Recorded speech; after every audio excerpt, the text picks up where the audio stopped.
किसी शहर में संजना नाम की एक लड़की रहती थी। संजना पढ़ी लिखी और समझदार लड़की थी। वो अकेले अपने परिवार से दूर किराए के घर में रहती थी। उसी किराए के घर में रह रहकर संजना अब बोर हो चुकी थी। जिसके बाद उसने अपना घर लेने के बारे में सोचा। घर लेने के लिए उसने एक डीलर से बात की, जिसके बाद डीलर ने उसे घर देखने के लिए बुलाया। देखिए मैडम, ये घर है। अगर आपको पसंद आया हो तो मैं बात पक्की समझूं। पर ये घर तो काफी सुनसान जगह पर है। हाँ मैडम, क्योंकि यहाँ आस पास में ही शमशान घाट है और कोई भी इस जगह घर नहीं लेना चाहता। इसीलिए मैंने आपको ये बात पहले बता दी थी। क्या पता आपको भी भूतों से डर लगता हो। मैं इन सब चीजों पर विश्वास नहीं करती। मुझे ये घर पसंद है। मैं कल ही यहाँ अपना सारा सामान लेकर शिफ्ट हो जाऊंगी। संजना ने वो घर ले लिया और अगले ही दिन अपना सारा सामान लेकर वहाँ आ गई। जिसके बाद वो अपना सारा सामान उनकी जगह पर रखने लगी। वही घर का सामान सेट करते करते उसे कई दिन बीत गए। सब सेट होने के बाद संजना ने राहत की सांस ली। घर के आसपास की शांति संजना को खूब लुभा रही थी। वहीं रोज की तरह संजना रात में खाना बनाने की तैयारी कर रही थी कि अचानक घर की लाइट चली गई। अरे यार, इस लाइट को भी अभी जाना था। ओह गॉड, अब मैं खाना कैसे बनाऊंगी? संजना ने जैसे तैसे मोमबत्ती की रोशनी में खाना तैयार कर लिया और लाइट के आने का इंतजार करती रही। तभी उसके मन में एक ख्याल आया, जब तक लाइट नहीं आ जाती तब तक क्यों ना मैं बाहर की सैर करके आ जाऊं। जब से मैं यहाँ आई हूँ मैंने यहाँ का जायजा भी नहीं लिया। ऐसा सोचकर संजना घर से बाहर निकल गई और वो अपने घर के आसपास के नजारों का जायजा लेने लगी। वाह, शांत जगह का यही फायदा होता है। ना कोई शोर शराबा, ना किसी की चिक-चिक, सिर्फ और सिर्फ शांति। चलते चलते संजना उस शमशान तक पहुंच गई, जिसके बारे में डीलर ने उसे बताया था। अच्छा, तो वो डीलर इस जगह की बात कर रहा था। शमशान ही तो है, ऐसी कौन सी खौफनाक जगह है, सारे खामखा ही डरते रहते हैं। ऐसा कहकर संजना वहाँ से वापस अपने घर की तरफ निकल गई। घर आकर उसने देखा कि लाइट आ चुकी थी। जिसके बाद वो खाना खाकर सीधा सोने चली गई। थोड़ी देर बाद संजना को अपनी खिड़की पर किसी की आहट सुनाई दी, जिससे उसकी नींद खुल गई। जैसे ही उसने अपनी खिड़की की तरफ देखा तो उसकी आंखें खुली की खुली रह गई। उसने देखा कि खिड़की पर एक लड़की, जो दिखने में काफी डरावनी है, इसकी आंखें एकदम लाल, शरीर काला और बड़े बड़े दांत हैं, वो खड़ी है।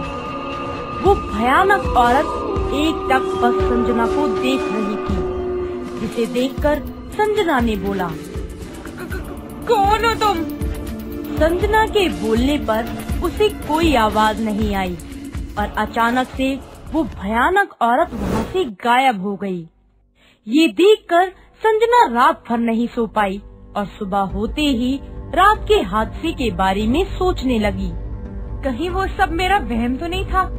रात में अंधेरा काफी था, शायद इसी वजह से मुझे कोई धोखा हो गया हो।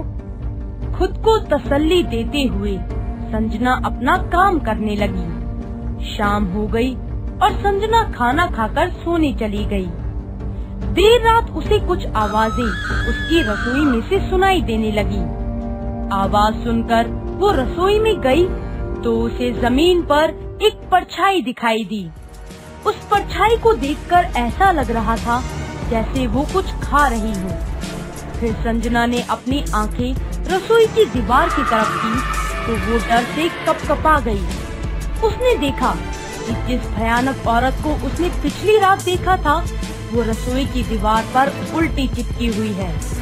ये देखकर संजना की सांसें थम गई। ये मैं क्या देख रही हूँ? ये मेरी आंखों का धोखा तो नहीं हो सकता।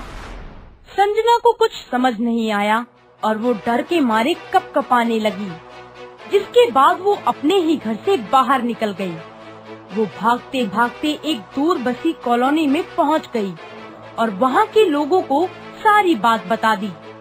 तभी एक आदमी बोला, उस दुष्ट आत्मा का आतंक फिर से शुरू हो गया है। कौन सा आतंक? जिस घर में तुम रह रही हो वहाँ पहले वो आत्मा रहा करती थी। वहाँ उसका ससुराल था और दहेज की लालच में उसके ससुराल वालों ने उसे मार दिया और वहीं पास के शमशान में जला दिया। कुछ दिनों बाद लोगों को उसकी आत्मा शमशान के आसपास दिखने लगी।